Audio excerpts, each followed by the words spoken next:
মামা, খালু, নানা কারো কাছেই মেয়েরা নিরাপদ নয়। একটা মেয়েকে স্কুলে পাঠালে আমরা দুশ্চিন্তায় থাকি, মেয়েটা কিভাবে আসবে, কি হবে। রাস্তায় বকাটে ছেলেরা ইপটিজিং করে, এর কোনো প্রতিবাদ নেই। যদি কোনো কারো কাছে বিচারের জন্য যাওয়া হয়, দেখা হয় যে মেয়েটাকেই দোষী সাব্যস্ত করা হয়। মেয়েদের স্বভাব চরিত্র ভালো নয়, মেয়েটা নাকি রাস্তা দিয়ে বেলেঙ্গি মেরে চলাফেরা করে, এই সেই, মানে সিলেটের ভাষায়। মেয়েরা কার কাছে নিরাপদ? এই যে দেখলাম বাবার কাছে মেয়ে দর্শিত, তো মেয়েরা নাকি বাবার রাজকন্যা, তাহলে বাবার কাছে কিভাবে একটা মেয়ে দর্শিত হয়? ভাইয়ের কাছে নাকি বোন নাকি সবচাইতে আদরের, তাহলে ভাইয়ের কাছে কিভাবে বোন দর্শিত হয়? আজ আমরা এই সমাজের কাছে জানতে চাই, আসলে মেয়েরা কাদের কাছে নিরাপদ, কার কাছে নিরাপদ, এবং নিরাপদ আশ্রয় কার কাছে গেলে মেয়েরা পাবে। আমরা এটা জানতে চাই এই সমাজের কাছে, এই জাতির কাছে। আজ আমার মেয়ে যেরকম নিরাপদ নয়, 8 বছরের একটা বাচ্চা যে বোনের জামের কাছে সে নিরাপদ নয়। একটা 6 বছরের বাচ্চা যে কোনো একটা ছেলের লালসার শিকার। আপনারা মাইন্ড করিয়েন না, এর জন্য সব পুরুষরা সমান নয়, কিছু কিছু পুরুষের জন্য আজকে সমাজ কুলসিত। তো আমরা চাই এই ধর্ষণের শাস্তি, সর্বোচ্চ শাস্তি যেটা ফাঁসি, তাহলে জনসমক্ষে ওদেরকে ফাঁসি দিয়ে মারা হোক। তারপর ওই যারা কুলাঙ্গার যেগুলান আছে, যাদের বাপ দাদার কোনো মানে পরিচয় নেই, যারা এই কাজ করে তাদের কোনো পরিচয় থাকে না, তারা কোনো পুরুষ জাতির কোনো পরিচয় থাকে না। তাই জন্য আপনারা পুরুষেরাও সোচ্চার হয়ে, আমাদের সাথে সোচ্চার হয়ে আপনারাও প্রতিবাদ গড়ে তুলুন, যাতে মেয়ে শিশুর জন্মদাতাকে একজন পুরুষ, একজন নারী তার গর্বে নেয়, কিন্তু পুরুষ তো তার জন্মদাতা পিতা, তাহলে সেই পুরুষের কাছেই কেন মেয়েরা নির্যাতিত হবে? আপনাদের কাছে একটাই দাবি, ওই দর্শকদের যাতে ফাঁসি হয়। আসসালামু আলাইকুম। এবারে আমি, কারণ হচ্ছে আমরা একটা জিনিস বিশ্বাস করি যে আমরা গণতন্ত্র চর্চা করি, আমরা গণতন্ত্র mother of democracy Begum Khaleda জিয়ার দল করি। আমরা জানি গণতন্ত্র কিভাবে চর্চা করতে হয়। আমরা এই ধরনের প্রোগ্রামগুলোতে কখনো আমরা পদকে বড় করে দেখি না, আমরা কখনো পদধারীদেরকে শুধু সুযোগ দেই না, আমরা সুযোগ দেই আমাদের তৃণমূলে যারা আছে, যারা কথা বলতে পারে তাদেরকে সুযোগ দেই। এখানে আমাদের মাঝে উপস্থিত আছেন নারী উদ্যোক্তা, যিনি বিভিন্নভাবে বিভিন্ন সামাজিক কর্মকাণ্ডের সাথে জড়িত, শিউলি আপা। ধন্যবাদ জানাই ওনাদেরকে, যেভাবে আমাদের মহিলা দলের পাশে এসে দাঁড়িয়েছেন। শিউলি আপা কিছু বলবেন?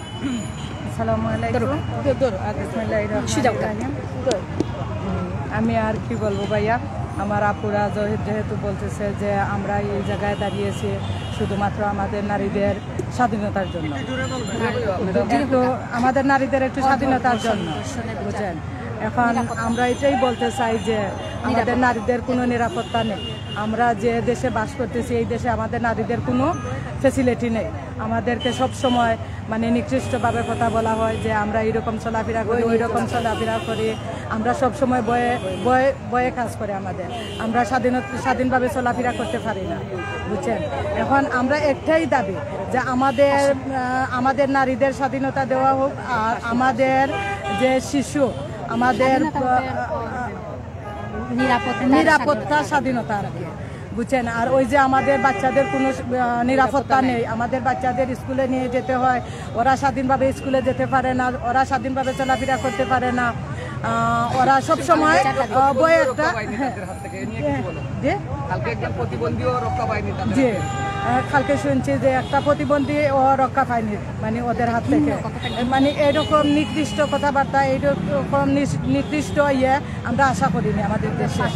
আমরা এদের জন্য আমরা কঠোর শাস্তির দাবি চাই এবং আমরা ওদের ফাঁসির জন্য অনুরোধ করছি।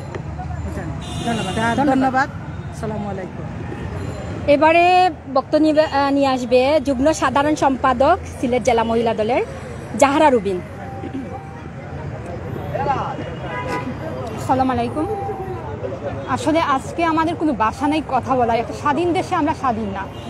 আমাদের বোন আসিয়া মাত্র 8 বছরের মেয়ে, ও ধর্ষিত। আপনারা সব সময় বলেন যে মেয়েদের পোশাকটা বুরকা পরে চলার জন্য মেয়েরা পোশাক ঠিক করে না, কিন্তু আসিয়ার কিন্তু উন্না পড়া বয়স হয়নি, সে একজন শিশু। তারপরেও শিশুটা এই জানোয়ার হাত থেকে রেহাই পায় না। তিনজন মানুষ কুলাঙ্গার আসিয়াকে নির্যাতন করেছে। আমাদের দেশে যদি সুন্দরভাবে যদি আইনি ব্যবস্থা হতো, তাহলে আমরা চাই যে প্রতিটা নারী, প্রতিটা মেয়ে, প্রতিটা বোন যেন নিরাপদে চলতে পারে। আমরা স্কুলে দিয়ে আমাদের বোনদের নিয়ে স্যারের কাছে, আমরা টিচারের কাছে আমরা লাঞ্ছিত হচ্ছি। আমরা এই আসিয়া যে তার বোনের জামাইয়ের কাছে লাঞ্ছিত হচ্ছে, বারবার এই যে দুর্ঘটনা ঘটছে, সবচেয়ে বড় কথা হচ্ছে আমাদের আইনি ব্যবস্থাটা সঠিক না। আমরা একজন গিয়ে আমরা ফাঁসি দাবি করি। আসলে রেপ যারা করে তার প্রতিটা মানুষকে ফাঁসি 40 দিনের মাথার মধ্যে ফাঁসি দেওয়া উচিত, কোনো বিলম্ব করা দরকার নাই। আর সেটা হয় যে জনগণের সামনে, তখন প্রত্যেকটা কুলাঙ্গার সজাগ হয়ে যাবে যে কোনো মেয়েদের সাথে আর কোনো গায়ে হাত দিতে আর সাহস পাবে না। তো আমাদের সাথে শুধু আমরা এটুকু চাই যে আমরা স্বাধীন দেশ, স্বাধীন নিরাপত্তা হিসাবে আমরা বোনরা চলতে চাই, আমাদের মেয়ে সন্তানরা চলতে চায় যে আমরা স্বাধীন দেশ, স্বাধীনতা পেয়েছি, কিন্তু মেয়েরা এখন স্বাধীন হয় নাই। ধন্যবাদ সবাইকে। আচ্ছা, আমাদের মাঝে সদর উপজেলা থেকে আমাদের প্রোগ্রাম দেখে এসে হাজির হয়েছে আমাদের বোন ও আবার নারী সংগঠকার তুলি। ওকে কিছু বলার জন্য অনুরোধ জানাবো। ধন্যবাদ। আসসালামু আলাইকুম। আমি শুনেছি, আমার অনেক খারাপ লাগছে। আমার যে একটা মেয়ে ঘরে, আমি কিভাবে একা ওরে আসবো? এইখানে যে এসেছি শুধু আতঙ্কে আছি যে বাসায় কি হবে। আমরা যেন আর চাই না যে কোনো মায়ের বুক খালি হোক, কোনো যেন বাচ্চা, মা সন্তান হারাক যেন বাচ্চাকে। আমরা এর বিচার অবশ্যই চাই। সারা বিশ্ব আমরা একত্র হয়ে এর শাস্তি চাই। ধন্যবাদ। ধন্যবাদ সবাইকে। আজকে বিভিন্ন উপজেলা থেকে এই রমজান মাসে আপনারা সবাই উপস্থিত হয়েছেন। ধন্যবাদ জানাই আমার মিডিয়া ভাইদেরকে আজকে এতটা সময় দেওয়ার জন্য। আমি জানি আমাদের বিভাগীয় সহ সাংগঠনিক মিফতা সিদ্দিকী আসার কথা ছিল, উনি জরুরি ফোন দিয়েছেন, জরুরি কাজে একটা মিটিংয়ে আটকা পড়াতে উনি আসতে বিলম্ব হবে, সেই জন্য আমরা আর অপেক্ষা করছি না। আমাদের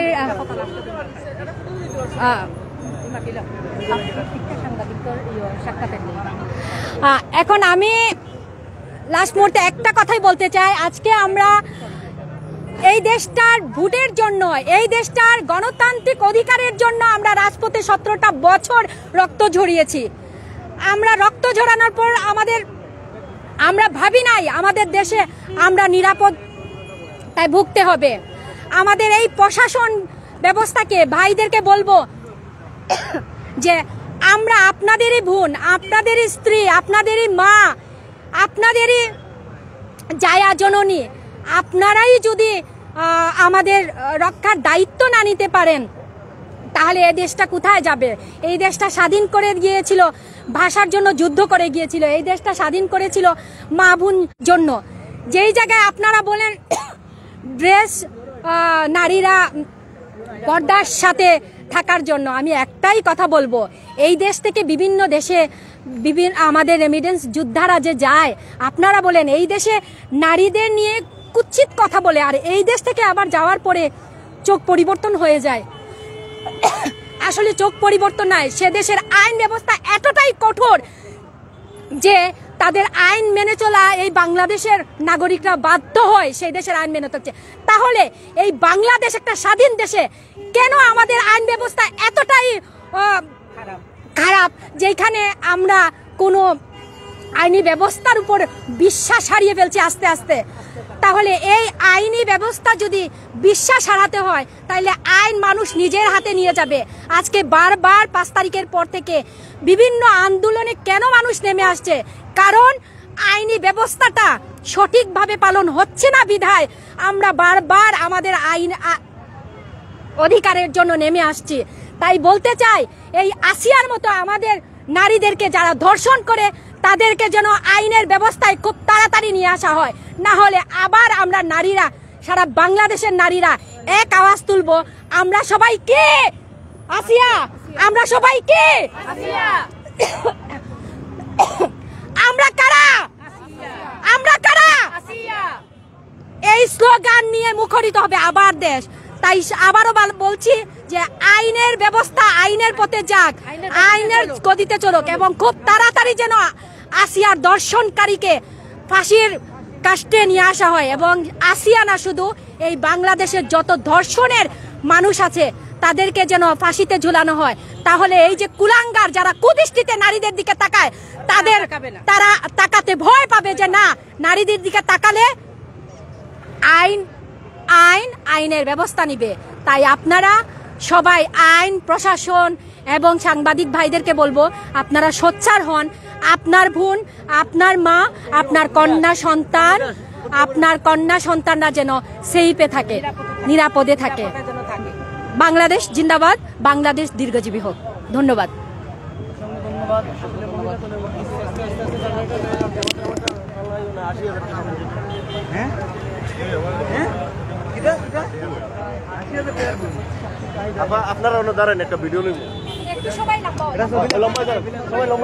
দর্শক, মাগুরায় 8 বছরের শিশু ধর্ষণের প্রতিবাদে ও দর্শকদের ফাঁসির দাবিতে আমরা দেখতে পাচ্ছিলাম এই মুহূর্তে তাৎক্ষণিক অবস্থায় এসে আমরা ধরেছিলাম যে কেন্দ্রীয় শহীদ মিনার, সেই শহীদ মিনার থেকে সরাসরি যুক্ত হয়েছিলাম বাংলা টাইম ইন্টিউনকে। সাথে রয়েছে রাজন আহমদ আরিয়ান।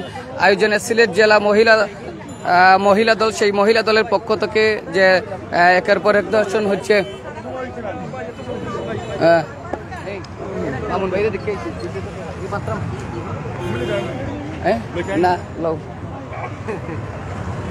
তো প্রিয় দর্শক, আসলে আমরা এই মুহূর্তে সেই কেন্দ্রীয় শহীদ মিনার থেকে সরাসরি তুলে ধরার চেষ্টা করেছি। সাথে রয়েছে আমি রাজন আহমদ আরিয়ান। এই ছিল এই মুহূর্তে বাংলাদেশ যে শিশু দর্শন এবং নারী দর্শনের যে অবস্থা শুরু হয়েছে, সেই প্রতিবাদেই কিন্তু আজকে এই মহিলা দল তারা মাঠে নেমে এসেছেন এবং প্রতিবাদ জানাচ্ছেন সর্বোচ্চ ফাঁসি এবং তাদের দ্রুত কার্যক্রম করা হয়, তাদের এই বিচার, এই দাবিতে আজকে এই মানববন্ধন। এই মুহূর্তে আমরা সেটা তুলে ধরার চেষ্টা করছি। এই ছিল এই মুহূর্তে আধ্যাত্মিক নগর সিলেট সেই কেন্দ্রীয় শহীদ মিনার থেকে মহিলা দলের দর্শনার্থীদের নিয়ে সরাসরি প্রতিবাদ বাংলা টাইম ইন্টিউনে। তো প্রিয় দর্শক, প্রতিদিন কিছু না কিছু সমসাময়িক বিষয় তুলে ধরার চেষ্টা করি। রাজন আহমদ আরিয়ান, শহীদ মিনার থেকে বাংলা টাইম ইন্টিউন, রাজন আহমদ আরিয়ান, সিলেট।